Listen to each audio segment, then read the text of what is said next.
Fate has always played bitter games with my 23 female life. I don't remember the faces of my mother and father. All I know is that they ran away just before my first birthday. This is the account that I've heard from my Nana, who herself never believed in it. When my parents left, I was in foster care for a while. I stayed there till one day the authorities were approached by a lady in her 60s. She looked as if she had just returned from her grave. That was my Nana. She was my mother's maternal aunt. She had lived almost all her life disconnected from her family. I called her Nana. Nana looked after me till I was an adult, and then she died. I still believe that Nana is my guardian angel. Nana was a mysterious woman. She never married and lived alone throughout her life. She did not have many friends or acquaintances, but she showered me with love and warmth. It is through her accounts that I came to know about my mother and father. Nana had a special compassion for my mother. She told me that my mother was a very kind young lady. I have not seen any photos of her, but from what my Nana said, I'm a carbon copy of my mother. My parents were unmarried. Both were very young when I was conceived, probably in their late teenage years. One day they called one of their friends to babysit me and told her that they were going out for dinner. But they never came back. It was speculated that they found it impossible to raise a child and hence ran away. But Nana always said that my mother was not a coward to run away like that. But I believe that my parents ran away. As a kid, I had so much anger and hatred towards my parents for deserting me, but as I grew up, it slowly declined. The anger began to be replaced by sympathy for this young couple who were caught up in the complexities of life. At some point, I decided that family life was not for me. I wanted to be like my Nana, so I decided that I wouldn't marry or have a family. Nana was a rich woman, but she never revealed how she made money. I completed my education at an expensive boarding school. Nana never made me feel like I was financially any less than my friends there, who were mostly from well-off families. I never asked her how she made all this money, and she never answered. But I tried to live a normal life. I moved out during my college years and had since then tried to live my life on my own. So this is when things took a turn. I used to work part-time as a waitress in a cafe for a while. There was a gentleman who used to frequently visit the cafe around 5 p.m. every evening. He used to visit the cafe around the same time my shift started. So I started noticing him. He was always well dressed and ordered the same things from the menu. It felt like he never cared about what he ate. He was very vigilant about whatever was happening in the cafe. Watching him during less busy hours became my routine. One day I playfully asked him, "Why do you order coffee if you hate it?" He always took just a few sips of coffee and left it at that. He was taken aback by my comment and then began laughing. "I didn't know that you were watching me closely," he said. We started chatting every day for a few minutes. I was attracted to him. His name was Max, 27, male. He didn't reveal much about himself, just that he was working for the government and was now doing a field project. I felt guilty that my plans to live a long and peaceful life alone were being ruined by myself. But I never had any love interest before this. I had lived a very unromantic life till then. I was not sure whether I would be attracted to someone again, but I decided not to be explicit about my interest in him. A few days later, he asked me for my number. I gave it to him, and we started texting. Within a few weeks, we started going out. I was still very conflicted about dating someone, so I let Max know about my past. I was abandoned as a child. I believed that happiness was easier when you were alone. Max listened to everything earnestly. In return, he shared certain things about himself. I knew that Max worked for a government agency, but the nature of his job was secretive. He had signed an NDA about the nature of his job, so it would be impossible for him to share the nature of his job with me. I was okay with that condition because as long as anything is legal, I have no issues. I let Nana know that I was dating Max. She asked me to be careful. She was curious about Max's whereabouts and asked me to bring him over someday for dinner. I was excited about it. But for the next 3 months, whenever I made plans with Max to go to Nana's place, he skipped it at the last moment. One day, I got a call from Nana's lawyer informing me that she was no more. She was not in poor health but had suffered a cardiac arrest during her sleep. I planned to attend the funeral alone, but Max said that he wanted to come, so we went together. Nana's funeral day changed the course of my life. I was emotionally not in a good space.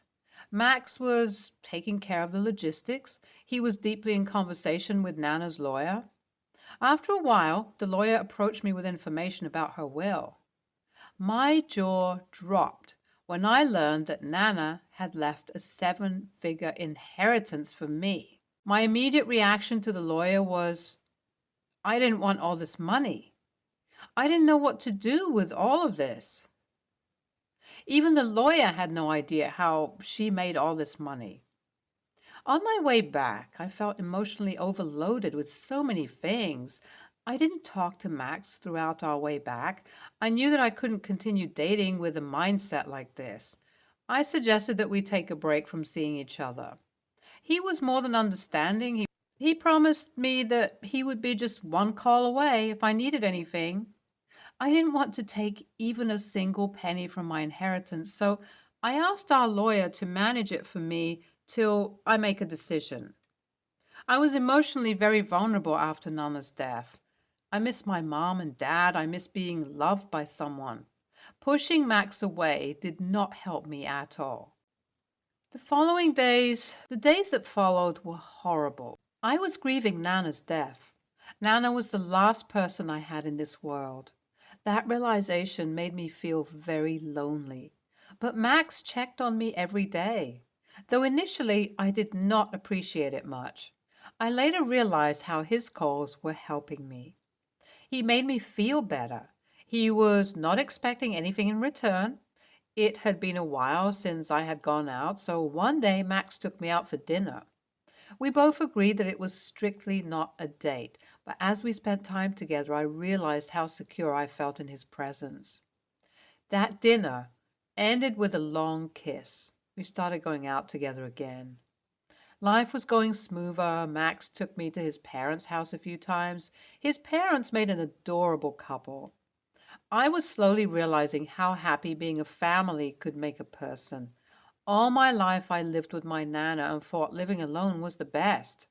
This was the first time I was seeing a family up close, and I started to feel that this was better. I began to trust Max more. He helped me deposit my inheritance in a high-yield savings account.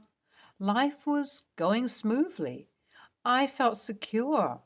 So when Max proposed, I said yes. Today was our wedding day. It was supposed to be one of the happiest days of my life, but it has left me questioning all the good things in my life. A few hours before marriage, I got a call from a woman. She didn't say much, but warned me that my life would be in danger if I went through with the marriage. I cut the call immediately. She called again. I asked her who she was. "Mom," she said. That reply cut through me. "You can come outside if you want to meet us." My head said that this was a joke, but my heart wanted me to go check it out. I met a woman and a man outside. The woman looked a bit like me at places. I told them that I couldn't trust someone randomly showing up at my wedding after all these years to claim that they were my parents. I was trembling. The man asked me if I knew where Max worked.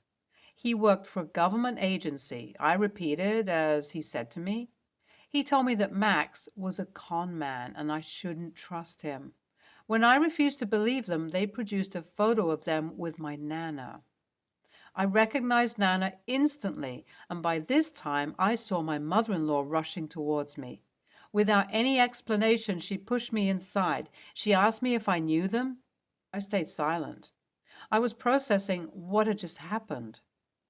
When I started crying, my mother-in-law hugged and consoled me. She said that it was all right. I told her about the conversation I had outside. She was not surprised at all, and with a straight face she told me that those could be actors. It was common for people to fake kinship when the news of some hefty inheritance leaked. She hugged me close. Max had reached us by then. He supported what his mother said.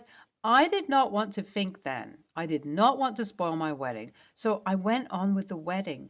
But all the while I felt guilty about not conversing more with the man and woman who showed up as my parents. I pushed them away. The woman looked a lot like me as well, but I did not take any effort to check their authenticity. Am I the a-hole for not making any effort to recognize whether the people who turned up at my wedding were the parents I lost years ago? Update 1. I felt weird that Max and his parents kept on asking me whether they contacted me again or not. He asked me to block their contact number as well. He had seen many such cases in his field of work. I blocked the number while we were together, but I was conflicted. So I took the blocked contact list to unblock them and saw that Nana's lawyer's number was also blocked. That looked strange. I called the lawyer first. He told me that he contacted my parents as directed by my Nana before her death. They responded late. I told him what had happened at the wedding. He asked me to call them back soon. This time I was sure that Max was hiding something from me. I called them and they told me to meet for lunch today. We'll update you guys soon. Update 2. Oh God, I never imagined my life would turn this cinematic. My parents were not ready to expand on anything, but from what they said, all the money that I inherited from Nana was blood money. They had so many questions about Max. I realized that I didn't know a whole lot about him as well.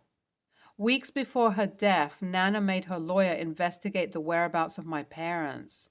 But it took him some time to find them. Nana doubted whether Max was the same person who visited her about a business deal a few months earlier to him meeting me. That man knew a great deal about our family, which scared Nana. I remembered how Nana asked me to send photos of Max, but we both were generally hesitant to get photographed. He always reminded me that his work required a level of anonymity as well. Nana didn't want to panic me, but was worried about what would happen to me after her death. So she arranged for her lawyer. The parents, with the help of the lawyer and a few other resources, investigated Max before showing up at my wedding. From their account, the only sensible conclusion was that Max was staging everything to somehow get hold of my inheritance money. His parents were also in it. I remembered how the lawyer's contact on my phone was blocked. Only Max had access to my phone, so this was him. I'm emotionally devastated but happy at the same time. The last few months of my life have been a roller coaster. I don't think I'll be able to trust anyone anymore. Update 3. 2 weeks later, I am here with my parents far away from Max. They did not even allow me to go back to my apartment to pack my things. My parents told me it won't be safe. I didn't want to risk my life again. I'm not sure what happened to Max. My mother said that he has been taken care of. I don't think I want to know what that means. My father said that it's best not to use the inheritance money that my Nana left me. I'm yet to decide what to do with it, but I feel like my life is slowly attaining some normalcy. At least, that's what I keep telling myself. NTA. Phew. It felt like I was on the edge of my seat by the time I finished your account. You have time after the wedding to investigate more into all this. NTA, but you should definitely get back to them. Only very few people knew about your inheritance. Chances of that news to leak are very low. Even if they are not your parents, I feel like they have some info about your husband that you don't know yet. Next story. I work in an office with a shared kitchen, and I usually bring my lunch from home. Recently, I've noticed that some of my food has been going missing, and I suspected that my coworker might be the culprit. One day, I caught my coworker in the act of eating my sandwich. I confronted them about it, and they claimed that they thought it was theirs and that it was an honest mistake. I didn't believe them because they had been taking my food for weeks and it didn't seem like a coincidence. I told my coworker that I didn't appreciate them taking my food without permission and that it was causing me inconvenience and financial loss. They apologized and promised not to do it again. However, I still felt angry and resentful towards my coworker, and I started avoiding them at work. My other coworkers noticed the tension between us and suggested I should forgive and forget. They said that it was just food and that I shouldn't hold a grudge. Now I'm wondering if I overreacted by confronting my coworker, even though they claimed it was a mistake. So, Reddit AITA for confronting my coworker about eating my food? NTA. If it was an honest mistake, then the coworker would have immediately offered to buy you lunch or do something to otherwise make up for it. Tell your HR and make a paper trail in case the issue escalates. NTA. He tried to pull the "it was an accident" BS. He only apologized because he got caught. If he was doing it for weeks, he would do it forever if he was never confronted. Your coworkers are telling you to forgive and forget, but are they telling the sandwich thief to make up for what he did? A forced apology isn't shit. If he was actually sorry, he'd make it up to you. Next story. I, 27, female, live in a small village in the UK in a terraced house. My property is the only house on the street that's privately rented, as my landlord bought her house from the council a long time ago. Every other house is council owned. I've lived here for about 2 years now. I have a neighbor, Helen, 63, female, who has been a nuisance since I moved in, and apparently the entire time she's lived here. She harasses all of our neighbors about little things like what time they take their bins out, how empty or full their recycling bins are, etc. When I moved in, she made a few comments about how she hates that young persons moved in and how I'm probably going to be a party animal. That's not true. I have a full-time job and I'm studying for a PhD. I don't have time for parties, and I'm rarely home during the week. A few months ago, she complained that she didn't like that a tree in my front garden blocked the light coming into her garden, so I cut the branches short so it wouldn't be an issue. Then she complained they were too short. She complained about the noise from a dinner party I had at New Year's to everyone but me. Since I moved in, she's found something to complain about at least once a week. But my girlfriend moved in with me 6 months ago, and since then, it's been constant, almost daily. Her biggest complaint is that my girlfriend always comes home dirty, and sometimes there's mud on the communal path, which we always clean. My girlfriend is a field archaeologist. Obviously, she gets dirty. No one else minds. I've asked. The final straw came last week. I've had various people over to interview them for my thesis, all men. She told my girlfriend I was cheating on her because I'd had 10 gentlemen callers this week. It was 3 elderly French men. My girlfriend freaked out and we had a massive fight where both of us were confused before we realized. I filed a complaint with our council. Unbeknownst to me, our council has 3 strikes and you're out policy. I was the 3rd complaint. Now she faces the possibility of having to move or be evicted in her 60s. I didn't intend for that to happen. She's been accosting us every time she sees us since. AITA? NTA, people like that have nothing better to do but putting their nose in everyone else's business. Since she's meddled in your relationship, you had every right. And after putting up with it for so long, who knows how many people put up with so much without complaining? You have the right to live in peace. NTA, it wasn't you who got her kicked out. She already had 2 strikes to her name, and yet she didn't change her behavior. At this point, it wasn't you. It would be someone else. Also, you made your complaint to a third party who made the actual decision and decided on the punishment. Once you filed the complaint, it was out of your hands. Of course she will blame you. People like her are masters at not taking responsibility for their own actions. If she didn't want to be evicted when in her 60s, then all she had to do was be civil to her neighbors. Also, unfortunately, I think you're also being made a scapegoat by the council. They probably wanted to get rid of her for years and are using your complaint as their excuse to do so, and are also letting you take the heat for their decision. NTA, she's a busybody who is making it her business when it isn't. She has known about her previous strikes and yet continued with her behavior. She either didn't think the rules applied to her, most likely, or just didn't care to follow them.